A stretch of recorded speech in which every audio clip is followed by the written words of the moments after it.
दोस्तों welcome to forex राजा, आपका channel USD INR analysis के लिए। हिंदी वाले एक सेकंड रुक जाए।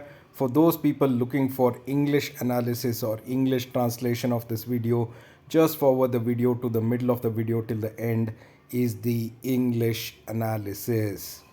तो दोस्तों आइए हम करते हैं एनालिसिस फ्राइडे को क्या हुआ, और हम ये भी देखेंगे कि जो हमने नंबर्स बताए थे फ्राइडे एक्सपायरी के लिए वो कहाँ तक सही हुए या गलत हुए।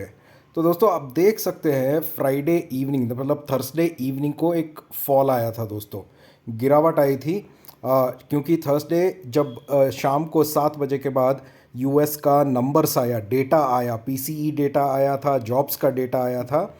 जॉब्स का डेटा मिक्स था बट पॉजिटिव था जॉब्स का डेटा, बट पीसीई का डेटा थोड़ा नेगेटिव था, जिसके वजह से आप देख सकते हैं एक लो टच किया था थर्सडे मॉर्निंग या फ्राइडे अर्ली मॉर्निंग को। वो लो था 83.27 के पास, ठीक है। और 9 ओ क्लॉक को जब ओपनिंग हुआ दोस्तों, ऑलमोस्ट वही लेवल पे ओपनिंग हुआ हमें, और वहाँ से मैंने एक ट्रेड लिया था, बल्कि 2 ट्रेड लिया था, एक फ्यूचर्स में एक ऑप्शंस में, क्योंकि मैंने अपने ट्रेड में क्लियरली बोला था, मैंने टेलीग्राम चैनल पे क्लियरली बोला था कि 83.27 83.29 से रिवर्सल आ सकती है, तो एक्सपायरी के टाइम बाई साइड पे रहना पॉजिटिव रहेगा। तो जब ये नीचे के लेवल पे था दोस्तों, तो 83.25 का जो पीई था, जो सीई था ना, वो सबसे कम पे था, करीबन 5 पैसे या 6 पैसे पे था। तो मैंने तो बाय रेकमेंड किया वहाँ पे, और वहाँ से आप देख सकते हैं दोस्तों एक्सपायरी तक वापस 83.36 तक आ गया था वापस। तो इसका अच्छा प्रॉफिट मिला हमें ऑप्शंस में, और फ्यूचर्स में भी मैंने बाय रेकमेंड किया था 83.32 पे, और एग्जिट हुए 83.40 पे, जो एक अच्छा ट्रेड था दोस्तों। उसके बाद आप देख सकते हैं आफ्टरनून को कंटिन्यू किया ऑलमोस्ट 83.36 लेवल पे। हमारा इंपॉर्टेंट बाई लेवल था 83.35 का, राइट। आप थर्सडे का एनालिसिस देख लीजिए, उसमें पता चलेगा 83.35 पे हमारा बाई लेवल था। उसी के ऊपर कर रहा था बट उसके ऊपर ब्रेकआउट नहीं दे रहा था दोस्तों। उसके बाद आप देख सकते हैं फिर एक फॉल आया, बट ऑलमोस्ट 83.31 पे सपोर्ट, ओके 31 पे सपोर्ट लिया 83.31 पे, और वापस 83.34 के ऊपर रहा। फिर हुआ शाम को बड़ा सा फॉल 8 बजे के बाद दोस्तों।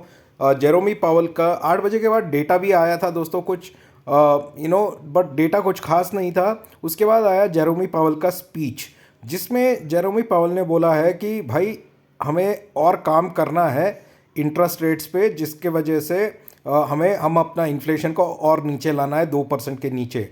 जेरोमी पावल ने अपने स्पीच में कहीं ये नहीं बोला है कि हाँ भाई अब हम इंटरेस्ट रेट घटाएंगे, या ऐसा कुछ इंडिकेशन नहीं दिया है जिससे ये लगे कि रुपी स्ट्रांग हो जाएगा और डॉलर वीकनेस हो जाएगा। बट ये पुल डाउन आया दोस्तों 83.3531 को ब्रेक करते हुए, ऑलमोस्ट हमारा सारा क्रिटिकल लेवल्स जो था उसे ब्रेक करके ऑलमोस्ट 83.20 पे क्लोज हुआ है दोस्तों। मैं ये लास्ट 2 कैंडल्स कभी कंसिडर नहीं करूंगा, मैं ये थर्ड कैंडल को अगर देखूं तो ऑलमोस्ट 83.20 के पास क्लोजिंग हुआ है दोस्तों। ये एक क्या, बहुत सारे लोगों ने मुझे पूछा क्या अब से ट्रेंड डाउन हो जाएगा, क्या हो जाएगा। मैं यही बोलता हूं दोस्तों तुम लोगों को कि लेवल्स फॉलो करो, सपोर्ट्स कौन से हैं उसे फॉलो करो। और मैंने जैसे बोला है, मैं सेलिंग तभी करूंगा जब 83 को ब्रेक करेगा, तब तक मैं बाई ऑन डिप्स देखूंगा दोस्तों, क्योंकि यहाँ से 83.2 से बहुत सारे सपोर्ट्स हैं, तो इसीलिए आपको सपोर्ट समझने पड़ेंगे अब, ठीक है। चलिए हम करते हैं कल के लिए एनालिसिस, और मैं यही चार्ट को लूँगा दोस्तों, एक्स्ट्रापोलेट करने के लिए बहुत इजी हो जाएगा इस चार्ट पे मुझे, ठीक है। तो ये चार्ट पे सॉरी चला गया चार्ट। चलिए हम फिर से करते हैं, 1 डे का चार्ट पे लेते हैं, और यही चार्ट को हम एक्स्ट्रापोलेट कर लेते हैं दोस्तों, ठीक है। 1 आवर का चार्ट है ये, ठीक है, इसे एक्स्ट्रापोलेट करते हैं। तो दोस्तों यहाँ पे आपको देखना पड़ेगा सबसे इम्पॉर्टेंट सपोर्ट जो आते हैं, एक है 83.18, लिख लीजिए दोस्तों इन सबको। उसके बाद आता है 83.16, उसके बाद आता है 83.10, उसके बाद आता है 83.06, उसके बाद आता है 83.03। मैं ये नंबर्स इसीलिए बोल रहा हूँ दोस्तों ताकि आप याद रखो सपोर्ट्स कौन से हैं। ये हर एक सपोर्ट से आपको बाउंस बैक मिलने की चांसेस ज़्यादा बनते हैं, क्योंकि ऐसा कोई न्यूज़ नहीं है जिससे रुपये रातों रात 50 पैसा या 40 पैसा गिर जाएगा। ऐसा कोई न्यूज़ नहीं है। तो आप अगर ये सोच रहे हो कि अब तो नीचे जाएगा, अब तो नीचे सेल करना पड़ेगा, तो सोच के सेल कीजिए। मैं ये नहीं कर रहा हूँ सेल मत कीजिए, आपके पैसा है, आपका ट्रेड है, जो चाहिए लीजिए, बट सपोर्ट्स को याद रखिए क्योंकि हर सपोर्ट पे पुल बैक की चांसेस है। अब 83.18 हमारा क्रिटिकल सपोर्ट बन गया। अगर स्पॉट 83.23 के ऊपर ट्रेड करता है दोस्तों, 83.24 रख लीजिए, 83.24 के ऊपर ट्रेड करता है तो फिर से बाइंग आने की चांसेस है दोस्तों। उस हिसाब से आपको पहला रेसिस्टेंस देखना पड़ेगा 83.29 का। 83.29 के ऊपर वापस आप 83.35 पे आ जाओगे। अगर 83.35 के ऊपर ट्रेड किया दोस्तों तो इस बार ब्रेकआउट आने की हाई चांसेस है। फर्स्ट टारगेट 83.41 और दूसरा टारगेट है 83.46 और उसके ऊपर 83.57। ठीक है दोस्तों, बहुत सारे नंबर्स है पर याद रखो ये सब रेसिस्टेंसेस है, ये सब सपोर्ट्स है। ठीक है, जब सपोर्ट को ब्रेक करते नीचे जाएगा तो सेलिंग के चांसेस ज़्यादा बनते हैं, जब रेसिस्टेंस को तोड़ के ऊपर जाएगा तो बाइंग के चांसेस ज़्यादा बनते हैं। तो इसीलिए सारे नंबर्स को अब आपको याद रखना पड़ेगा और मेक श्योर करना पड़ेगा कि आपको सही टाइम पे सही ट्रेड पे एंटर करें। कोई होल्डिंग पोजीशन ना बनाए दोस्तों, इंट्राडे रहे तो बेहतर है, उसमें ही आपका ट्रेड निकल जाएगा। यही मेरा सजेशन है। आशा करता हूँ कि आपको वीडियो अच्छा लग रहा है दोस्तों। जो भी मेरा वीडियो पहली बार देख रहा है मैं उनको रिक्वेस्ट करता हूँ कि सब्सक्राइब कीजिए मुझे और मेरा बेल आइकन ज़रूर दबा दीजिएगा। और अगर आपको मेरे साथ टेलीग्राम पे जुड़ना है दोस्तों तो लिंक नीचे डिस्क्रिप्शन में दिया हुआ है। आप डिस्क्रिप्शन पे मोर पे क्लिक कीजिए और वहाँ पे टेलीग्राम लिंक है, उसे क्लिक करके ज्वाइन कर सकते हैं क्योंकि ट्रेडिंग टाइम पे मैं अपडेट्स देता रहता हूँ। Now let's do the same analysis in English. So hi friends, welcome to Forex Raja, your channel for USD INR analysis. So friends, let's look at what happened on Friday and how did the expiry pan out, and based on that let's look at for a trade opportunity for Monday. All right, and let's evaluate our levels also friends. It's important to see where we stand from our levels perspective. Friends, on Friday I had given you an important level which is 83.35. Okay, and I had said that if spot is above 83.35 then we should be on the buying side. On the downside, if spot goes down then my level was 83.31, and below 83.31 friends I had clearly told you to watch out for 83.29.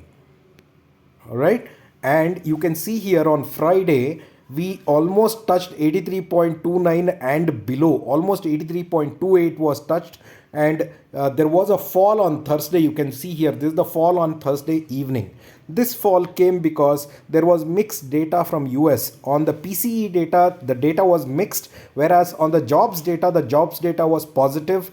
Hence, it was a mixed data. Still, spot moved from a very high of 83.40 almost back to 83.26 or 27 levels. So Friday, when the market opened, friends, you would have seen that 83.25 CE, the premium of which was almost 14 paisa, had fallen down to almost 4 paisa, right? And that is the time where I recommended a buy because I expected a bounce back from 83.29 levels.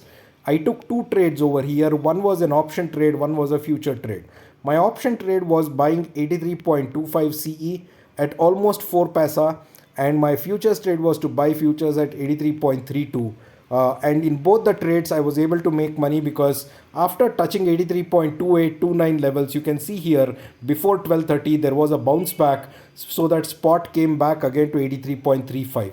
It was just staying above that the whole day, and the whole day it stayed above 83.35, giving a view that from here we could expect a breakout. But unfortunately after 6 o'clock in the evening, friends, you can see here spot or after 8 o'clock in the evening, I'm sorry, when US data came in, we also had Jeremy Powell, who delivered his speech, where he indicated that US has to do a lot of work on its interest rates in order to bring inflation below 2%. So he did not hint that they are going to reduce interest rate, or he did not hint whether the interest rates have to be aggressive, but they are looking off for opportunities to bring inflation down. And even with that news, there was a big sell off that we saw right from 83.34 levels to the lows of 83.17. All right, I won't consider these two candles. I feel the closing has been at 83.2. And from here, many people have asked me whether, US dollar will start falling from here. Will we go below 83? What is the next steps? Many people have been asking me questions, friends. Very important thing you have to understand is I will be a seller only if spot breaks 83. Okay, this I have made it very clear multiple times in my videos.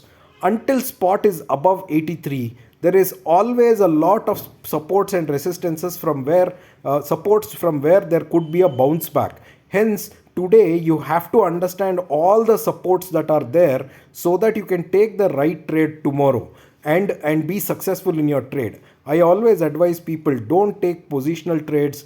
Trade in intraday as much as possible so that you don't have pressure or tension on how things will perform. Okay, so let's do a quick analysis, friends, and a very important analysis for you to remember, because I'm going to be throwing in a lot of numbers here today, which all of us have to remember. We don't have a choice. So all of us have to remember some of these numbers for tomorrow.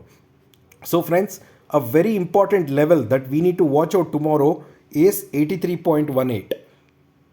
Because below 83.18, friends, the next support is very close by, which is 83.16. Below 83.16, friends, the next support is at 83.10.